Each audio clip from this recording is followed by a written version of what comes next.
Günaydın ustalar. Başka bir bölüme hoş geldiniz. Umarım güzel bir gün geçiriyorsunuzdur. SpaceX halka arzını dün yaptı. 135'ten başladı. Anında 170'e, yaklaşık 160'a çıktı. Önceden verdiğim emirimi piyasa aktifleşmedi, markete girmeyi bekliyordu. Market açılışında 135 fiyatıyla verdiğim alım emri aktifleşmedi, 160 oldu. Yaklaşık %15'lik bir hareketle 2 trilyon oldu. Onu dünyadaki 6. en büyük varlık yaparak Bitcoin'in tüm piyasa değerinden daha büyük hale getirdiği çılgınca sadece kar etmeyen bir şirket oldukları halde. Bitcoin için teknik detayları inceleyeceğiz, SpaceX'i ve olanları göreceğiz.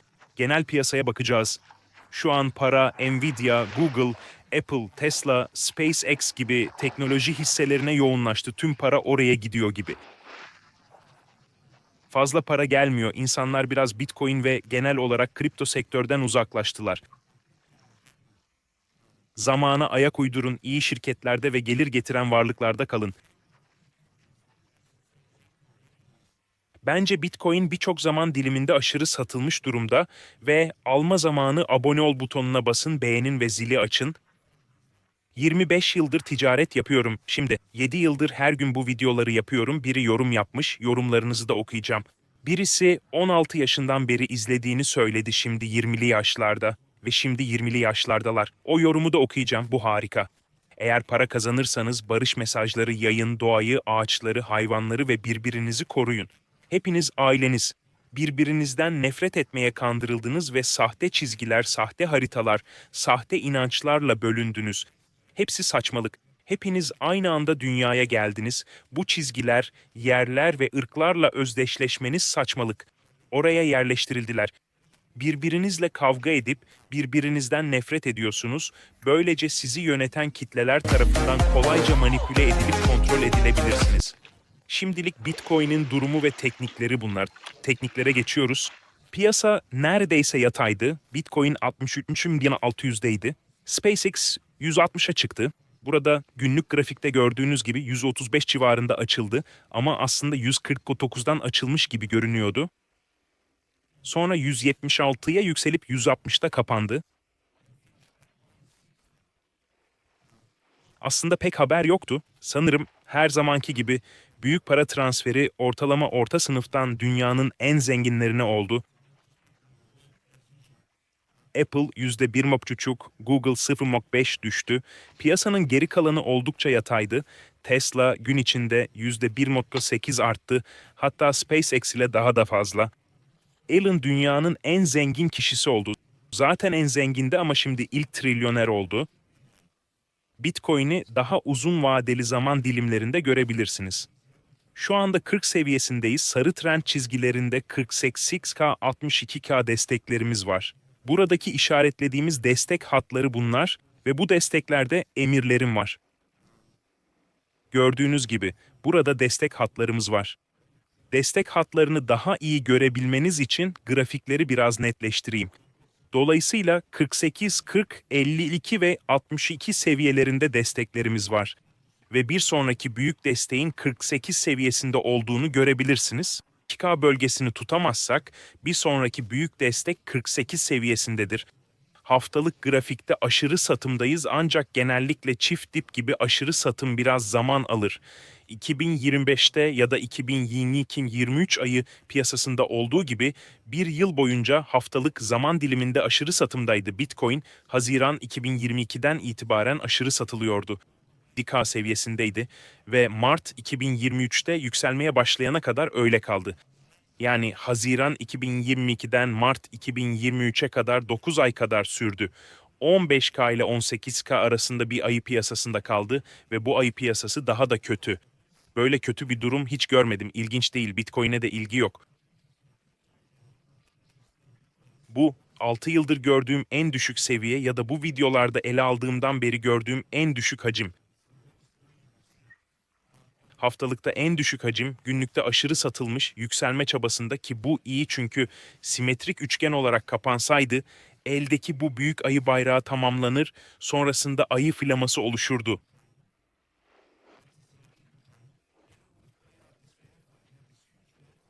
Bu ayı filaması ve daha da düşerdi ama şu an günlükte farklı bir desen oluşturuyor. Yükselen bir üçgen yapıyor, bu iyi haber. Yükselen üçgen biraz boğa eğiliminde, böylece baskı kurar ve üçgenin tabanını kırar. Bu da burada bir dip noktası işaretleyebilir. Ama yine de 2022'den 2023'e ayı piyasası dibinin günlük olarak 9 ay sürdüğünü unutmayın. 4 saatlikte yukarı dönmeye çalışırken aşırı satıldık, zaten aşırı alındık. Bu görmek için en iyi durum değil. Ama 60 binden 63 bine çıktı. Bu biraz abartılı. Eğer bu yükselen üçgen gerçekleşirse bu yükseliş olur. 4 saatlik zaman diliminde daha belirgin görünüyor ve bence Bitcoin'i bu gibi durumlarda daha kısa vadeli zaman dilimlerinde işlemeliyiz. Şu an için çok hızlı büyük hareketler beklemiyorum çünkü Bitcoin'e ilgi düşük ve likidite bu büyük teknoloji şirketleri tarafından piyasalardan çekiliyor. Dünyanın en zengin insanları daha fazla para kazanıyor. 70 bin hedefini görebilirsiniz. Bu Bitcoin'de bir işlem yapacağım yer olurdu. Zaten bir işlemdeyim ama Bitcoin'de 54.50 48-40K seviyelerinde uzun pozisyonlarım var. Tüm bu uzun pozisyonlarımı kurdum. Zaten 2 uzun pozisyondayım.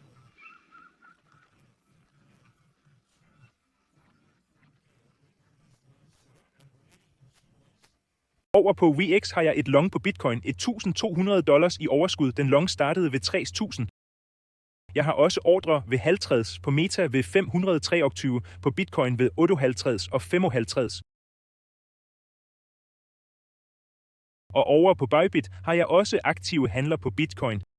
Jeg har nu en 2 Bitcoin-handel med $2.894 i overskud, en $127.000 handel, $2.895 i overskud. Jeg betalte $92 i gebyrer. Jeg har flere ordre ved 60, 57, 55, 45. Når jeg nu går ind på min watchlist, tænker jeg over, hvad der kan give mig gevinster her. Baba tjener enorme indtægter. Alibaba, en af de største inden for e-handel, de leverer alt på Alibaba. Og man kan se deres omsætning og deres P-forhold ret klart. Du leder efter et P-forhold, der er under det gyldne snit, som er 20. Så det er det, du leder efter. Det gyldne snit er 20 gange. Så du kan se, at Baba ligger på et P-forhold. Et P-forhold på 18 gange. Så det er under det gyldne snit med en omsætning på 144 milliarder, 14 milliarder i 2025, 138 milliarder, 17 milliarder og 20. Så de genererer altså enorme indtægter. Dette er derfor et potentielt køb på den månedlige. Denne hovedstøtte kommer ved, jeg vil sige, hovedstøtten på Baba ligger omkring 101, 101 og 58. Det er stærke støtter. Jeg satte en alarm for at købe ved 101 på Baba. Meta begynder også at blive oversolgt og nærmer sig det gyldne P-forhold. Det gyldne P-forhold er 20. Meta er på 20 gange pris til indtjening forholdet med også en enorm indtægt. 200 milliarder, 60 milliarder profit i 2025, 164 milliarder, 62 milliarder profit i 2024. Så dette firma vokser massivt og tjener massivt. Så dette er en potentiel købsanbefaling. Vores største støtte, vi har en her ved 390. Jeg vil sætte en alarm for at købe her. Tilføj alarm på Meta ved 390. 163, undskyld. Og endnu en støtte ved 523. Men jeg vil sige, støtten er mere her, hvor vi har flere berøringer. Så 422. Disse alarmer er der, hvor jeg vil kunne købe Meta, og den er tæt på det gyldne forhold på 20 gange P-forholdet, så det er et ret godt forhold at købe ved. Bitcoin er nu oversolgt. Jeg køber op. SpaceX, det er meget overvurderet. 100 gange P-forholdet. BNB. Jeg har BNB. Foxconn. Foxconn er firmaet, der laver iPhones for Apple. Og du kan se, deres PE-forhold er 18 gange. Så de er tæt på 20 gange ifølge Warren Buffett. Og de har 260 milliarder i omsætning, 6 milliarder overskud året før, 213, 4 milliarder. Så denne virksomhed tjener massive indtægter. Du kan se, hovedstøtten her ville være. Dette ville være deres hovedstøtte. Jeg laver altid hovedstøtter om til gule linjer. Så dette er deres hovedstøtte her. Og så har vi en anden støtte her ved $11.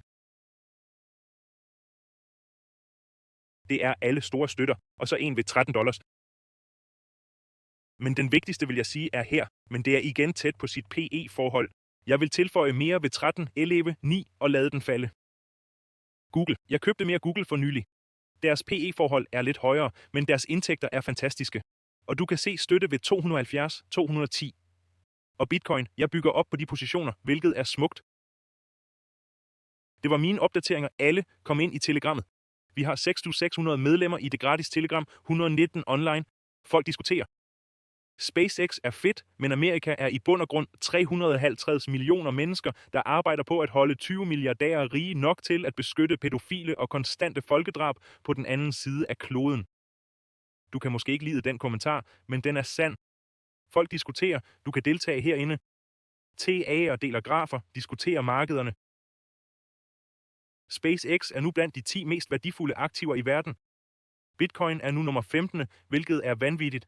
SpaceX har netop lanceret børsnoteringen og er allerede mere værdifuldt end hele Bitcoin til sammen. Alle links finder du nedenfor. Du kan tilslutte dig den gratis Telegram, hvor der er 9.000 tradere derinde, og du kan diskutere med dem, dele dine tanker, dele dine meninger, og så kan du slutte dig til Lead Tradernes Telegram og lære alt dette i kryptomesterkurset jamescryptoguru.com. Og du kan se nogle kommentarer. Jeg tjente 15.000 med Uber. Takket være dig. Jeg anbefaler dig til alle mine venner. Tak, Guru. Jeg tjente 25.000 i sidste uge. Jeg omsatte 10.000 til 35.000. Må Gud velsigne dig. Jeg skal have Apple-opkald for december, og I kan se, at mange er oppe med 122.000 og lavet 1 million. Tag kryptomesterkurset for at lære alt dette og aktieguru-mesterkurset. Lad os læse nogle af jeres kommentarer. Godnat. Vi ses i morgen. Vi er lige startet. Tak for opdateringen. Desværre sprang jeg SpaceX børsnotering over med en lille portefølje. Jeg kunne ikke deltage i alle de bedste tidspunkter for at shorte det lort. Det pumpede faktisk lidt, men jeg vil være forsigtig med at blive i det med sådan et vanvittigt P-forhold. Hvis du ikke ved, hvad P-forholdet er, kan du lære det mere i Aktieguru-mesterkurset. Jeg begyndte at se det, da jeg var 18 år gammel. Jeg er 24 nu. Tak, Kong James. Fantastisk. Jeg håber, du har lært meget, og jeg håber, du allerede er begyndt at blive rig eller allerede rig, hvilket er smukt. Ingen YouTube-monetisering, kun ren værdimakroindsigt. En sjælden perle i dette område. Elsker dig så meget. Mange tak. Det er mine opdateringer på markedet alle sammen. Jeg håber, I får en dejlig weekend med jeres familie og venner. Regel nummer 1 fra Warren Buffett. Tab ikke penge. Regel nummer 2. Glem ikke regel nummer 1. Beskyt din kapital, når PE-ratioerne er for høje, som SpaceX med 100 gange,